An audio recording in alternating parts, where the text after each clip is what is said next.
सलातो वसलाम का अखलाक। एक हदीस और सुन लें, शायद आपके काम आए। अगर आपने जहनों में बिठाया तो इंशाअल्लाह काम आएगी। अल्लाह के रसूल अलैहि सलातो वसलाम फरमाते हैं, मुस्नद अहमद की ये हदीस है कि हुर्रिमा अलन नार कुल्लु हय्यिन लय्यिन सहलिन करीबिन मिनन नास। इस हदीस के अंदर 4 किस्म की क्वालिटियाँ बयान की गई हैं, और जिस बंदे के अंदर ये 4 किस्म की क्वालिटियाँ पाई जाएंगी, ये सिफ़तें पाई जाएंगी, अल्लाह की कसम उसको जहन्नम की आग नहीं छू सकती, चाहे वो कितना बड़ा ही गुनहगार क्यों ना हो, मुशरिक ना हो। ये मैं नहीं कहता, अल्लाह के रसूल की हदीस है मुस्नद अहमद की। हुर्रिमा अलन नार, हदीस के अल्फाज बता रहे हैं कि हुर्रिमा अलन नार, अल्लाह रब्बुल आलमीन ने आग पर हराम कर दिया है। आपको याद होगा हज़रत इब्राहीम अलैहिस्सलातु वस्सलाम को जब दुश्मनों ने आग के अंदर फेंका, जब आग में आप पहुंच गए तो अल्लाह रब्बुल आलमीन ने हवाओं का निज़ाम नहीं चलाया, फरिश्तों को मदद के लिए नहीं भेजा, बल्कि डायरेक्ट आग को हुक्म दिया गया कि या नार कूनी बरदम व सलामन अला इब्राहीम, ए आग आज तुझे जलाने की इजाज़त नहीं है, ठंडी हो जा, सलामती वाली हो जा, एयर कंडीशन बन जा। तो पता ये चला कि भाई आग उस वक़्त तक नहीं जलाती जब तक अल्लाह रब्बुल आलमीन की इजाज़त ना हो, पानी उस वक़्त तक नहीं डुबो सकता जब तक अल्लाह रब्बुल आलमीन की इजाज़त ना हो, हवा नहीं उड़ा सकती उस वक़्त तक जब अल्लाह रब्बुल आलमीन की इजाज़त ना हो, कोई भी चीज़ तुम्हें नुकसान या फ़ायदा नहीं दे सकती उस वक़्त तक जब तक अल्लाह रब्बुल आलमीन की इजाज़त ना हो। सही है। और इस हदीस के अंदर अल्लाह के रसूल अलैहिस्सलातु वस्सलाम फरमाते हैं कि हुर्रिमा अलन नार, अल्लाह ने कुछ बंदों के ऊपर जहन्नम की आग को हराम कर दिया है। अगर ये गुनाह की वजह से जहन्नम चले भी जाते हैं तब भी जहन्नम की आग इनको नुकसान नहीं पहुंचाएगी। तो 4 बंदे कौन से हैं? बस एक बंदे के मुतालिक बात करेंगे, फिर ज़िंदगी रही तो इंशाअल्लाह बकिया बंदों के हवाले से भी आपसे आपको कर देंगे। हुर्रिमा अलन नार, जहन्नम के ऊपर आग हराम। किस बंदे के लिए? कुल्लु हय्यिन, जिस बंदे का भाई मिजाज नरम है, जिस बंदे का मिजाज ठंडा है, जो बंदा खंदा पेशानी से लोगों के साथ मिलता है, जो बंदा अपने गुस्से को पी जाता है, जो बंदा अपने अखलाक को, अपने मिजाज को, अपनी गुफ्तगू को ठंडा रखता है, जो बंदा जब लोगों से मिलता है तो मन अहब्ब लिल्लाहि व अबग़ज़ लिल्लाहि, अल्लाह की मोहब्बत के लिए मिलता है, अल्लाह की रज़ा के लिए मिलता है। अगर किसी का हाल अहवाल पूछता है, किसी के लिए कोई काम करता है या किसी को फ़ायदा पहुंचाता है तो उसके पीछे भी मंशा अल्लाह रब्बुल आलमीन की रज़ा होती है। अल्लाह के रसूल ने फरमाया कि जिस इंसान का मिजाज ठंडा है, अपने गुस्से को पी जाने वाला है, अगले बंदे की गलतियों को माफ़ कर देने वाला है, फरमाया कि ऐसे बंदे के ऊपर जहन्नम की आग को अल्लाह पाक ने हराम कर दिया। अब ये प्यारे भाइयों, फैसला आपके ऊपर छोड़ा कि आप अपने मिजाज को कैसा रखते हैं। लेकिन हमारे यहाँ मिजाज की भी बड़ी अजीब किस्में हैं। घर वालों के साथ और होता है, बाहर वालों के साथ और होता है, पड़ोसियों के साथ और होता है। इस फ़र्क को मिटाना होगा।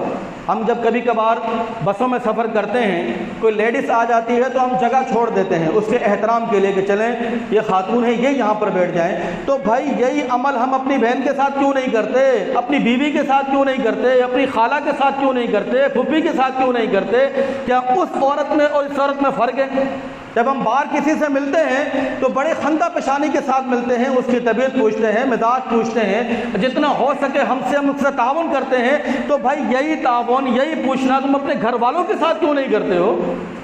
क्या तुम्हारे माँ बाप इसके ज़्यादा हकदार नहीं?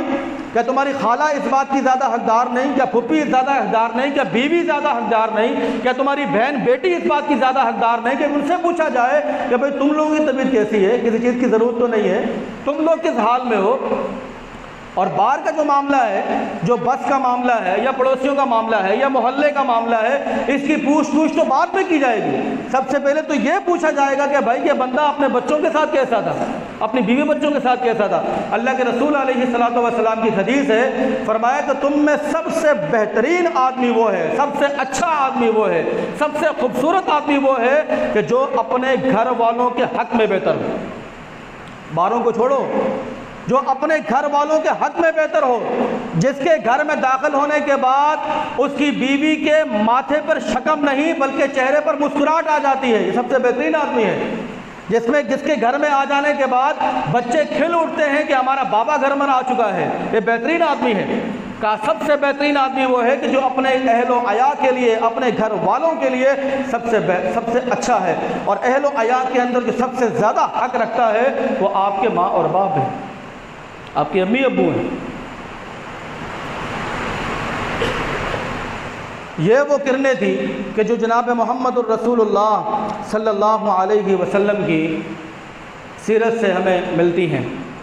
ایک چھوٹی سی آیت سنا کر اپنی بات کو ختم کرتا ہوں، اور یہ فارمولہ ہے اللہ رب العالمین کا، اور بہت ہی خوبصورت جملہ ہے خالق کائنات کا ان لوگوں کے لیے کہ جو لوگ سمجھنا چاہتے ہیں، اور جو لوگ نہیں سمجھنا چاہتے ان کے لیے پورا قرآن بھی ناکافی ہے، سیاستہ بھی ناکافی ہے۔ پیارے بھائیوں، دوستوں، بزرگوں، اور جہاں جہاں تک آواز پہنچ رہی ہے،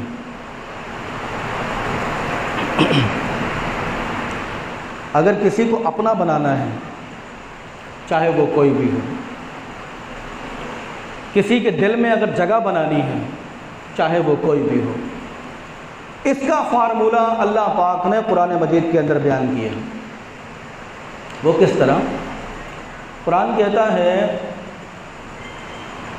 وَمَنْ أَحْسَنُ قَوْلًا مِّمَّنْ دَعَا إِلَى اللَّهِ وَعَمِلَ صَالِحًا وَقَالَ إِنَّنِي مِنَ الْمُسْلِمِينَ وَلَا تَسْتَوِي الْحَسَنَةُ وَلَا السَّيِّئَةُ ادْفَعْ بِالَّتِي هِيَ أَحْسَنُ فَإِذَا الَّذِي بَيْنَكَ وَبَيْنَهُ عَدَاوَةٌ كَأَنَّهُ وَلِيٌّ حَمِيمٌ۔ یہ پورا فارمولہ اللہ رب العالمین فرماتے ہیں کہ اس سے بہتر آدمی کون ہو سکتا ہے کہ جو لوگوں کو اللہ کی طرف بلائے، بھلائی کی طرف بلائے، اس سے بہتر آدمی کون ہو سکتا ہے؟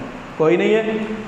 پھر اللہ فرماتے ہیں کہ وہ اللہ کی طرف بلاتا بھی ہے، اور اس کے بعد اس کے اپنے اعمال بھی اچھے ہیں، اپنے اعمال بھی درست ہیں، اور وہ کیا کہتا ہے؟ اننی من المسلمین، میں تو اللہ کا فرما بردار بندہ ہوں۔ یہ سب سے بیسٹ آدمی ہے اللہ کی نظر میں۔ اب آتے ہیں اس بات کی طرف کہ دل میں جگہ کیسے بنائی جائے، کسی کو اپنی طرف متوجہ کیسے کیا جائے۔ قرآن کہتا ہے وَلَا تَسْتَوِي الْحَسَنَةُ وَلَا السَّيِّئَةُ ادْفَعْ بِالَّتِي هِيَ أَحْسَنُ فَإِذَا الَّذِي بَيْنَكَ وَبَيْنَهُ عَدَاوَةٌ كَأَنَّهُ وَلِيٌّ حَمِيمٌ۔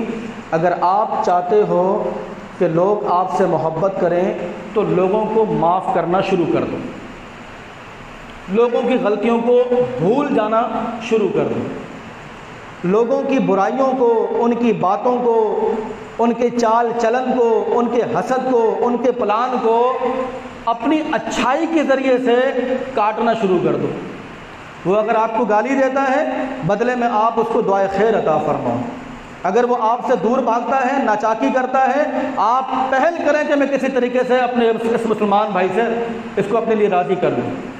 جب آپ پہل کریں گے ہر معاملے کے اندر اور ہر برائی کا جواب اچھائی کے ساتھ دیں گے، تو قرآن کہتا ہے کہ فَإِذَا الَّذِي بَيْنَكَ وَبَيْنَهُ عَدَاوَةٌ، اگر کوئی آپ کا جانی دشمن ہے جو آپ کے قتل کے در پہ رہتا ہے، آپ کو مارنے کی پلاننگ کرتا ہے، جب آپ اس کے ساتھ اچھائی کا معاملہ کریں گے تو قرآن کہتا ہے کہ وہی جانی دشمن آپ کا سب سے بہترین دوست ہوگا، وقت آنے پر وہ آپ کی خاطر جان دینے کے لیے تیار ہو جائے گا۔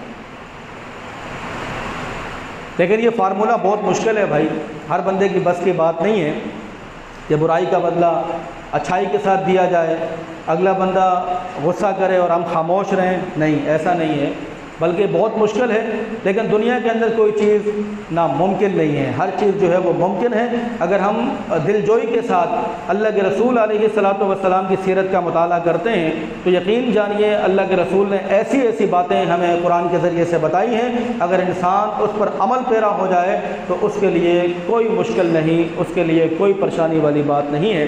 اللہ سے دعا ہے کہ اللہ پاک ہم سب کو ہمارے اخلاق اچھے بنانے کے، بہتر بنانے کی توفیق عطا فرمائے، اس پہ استقامت عطا فرمائے۔ اللہ ہمیں یہ صفت عطا فرما کہ ہم غصے کو پی جانے والے ہو جائیں، ہمیں یہ صفت عطا فرما کہ ہم طاقت ہونے کے باوجود معاف کرنے والے بن جائیں۔ اللہ ہمیں یہ صفت عطا فرما کہ ہم ہر برائی کا بدلہ اچھائی سے دینے والے بن جائیں۔ اللہ رب العالمین سے دعا ہے اللہ سب سے پہلے مجھے اور اس کے بعد تمام سامعین کرام کو عمل پیرا ہونے کی توفیق عطا فرمائے۔ وما علینا الا البلاغ المبین۔ والسلام علیکم ورحمۃ اللہ وبرکاتہ۔